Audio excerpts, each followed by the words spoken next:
अस्सलाम वालेकुम, welcome to our cooking channel. तो आज हम बनाने जा रहे हैं आम की चटनी। तो आइए चलिए शुरू करते हैं।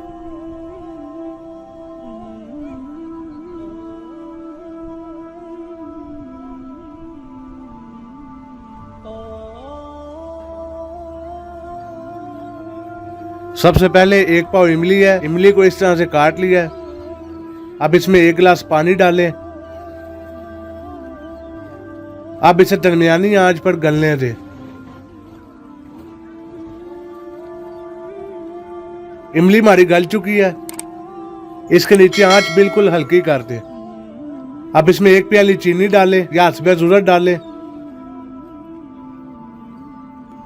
हस्बे जायका नमक डाल लें। 1/4 चम्मच सुरख मिर्च डाल लें।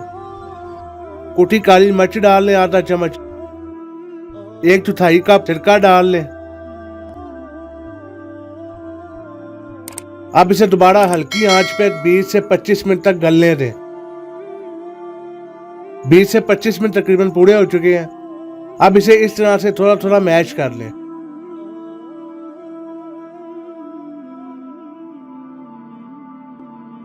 चटनी बिल्कुल तैयार है। तो उम्मीद है आपको आज की रेसिपी पसंद आई होगी। इसे अपने दोस्तों और फैमिली मेंबर्स तक जरूर शेयर करें और इस तरह की मजीद रेसिपीज के लिए हमारे चैनल को सब्सक्राइब करें और बेल आइकन को दबाएं ताकि आपको नई आने वाली वीडियोस का नोटिफिकेशन मिल जाए। आज के लिए बस इतना ही, इजाजत दीजिए। खुदा हाफिज।